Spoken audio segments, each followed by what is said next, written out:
विश्वनाथ जी पूरे गांव में अकेले पढ़े लिखे इंसान थे। एक स्कूल में सरकारी टीचर के तौर पर काम करते थे।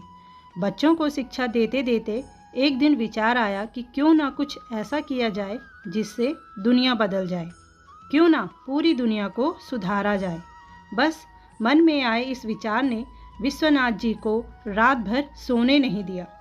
सुबह उठते ही वो गांव के सरपंच के पास पहुँचे और बोले कि मैं इस दुनिया को बदलना चाहता हूँ।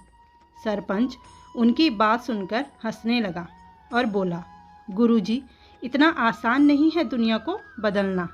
आप ये विचार छोड़ दें तो ही अच्छा है।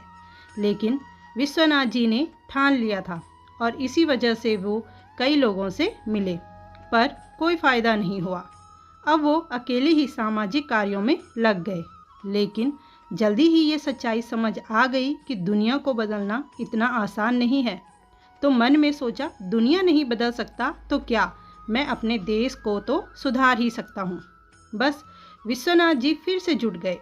समय बीता और बहुत जल्दी ये एहसास हो गया कि देश को बदलना तो बहुत मुश्किल काम है। तो सोचा, क्यों ना अपने गांव को सुधारा जाए। अगर मैं अपने गांव को सुधार पाया तो ये भी अपने आप में बड़ी उपलब्धि होगी। इसी तरह विश्वनाथ जी ने अपना जीवन सामाजिक कार्यों में लगा दिया और समय के साथ अब वो बूढ़े हो चले थे, पर गांव रहा वैसा का वैसा। एक दिन सोचा कि पूरे गांव को नहीं बदला जा सकता तो क्यों ना अपने परिवार को सुधारा जाए। समय और बीता। उम्र के साथ जब जीवन का अनुभव हुआ तो विश्वनाथ जी ने पाया कि एक काम जो सबसे आसान है वो है खुद को बदलना।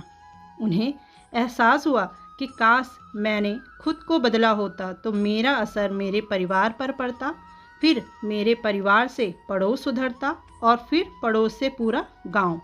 इसी तरह पूरा देश भी सुधर सकता था और फिर दुनिया को बदलते देर नहीं लगती। दोस्तों, महल कितना बड़ा और विशाल क्यों न हो, लेकिन बनता वो ईंटों से ही है। और इस संसार रूपी महल की ईंटें हम लोग हैं, शिखर भी हम और नींव भी हम। खुद को सुधारिए, सकारात्मक सोच रखिए, फिर देखिए दुनिया बदलते देर नहीं लगेगी। धन्यवाद दोस्तों। कहानी पसंद आई हो तो कमेंट, लाइक, चैनल को सब्सक्राइब जरूर करिएगा।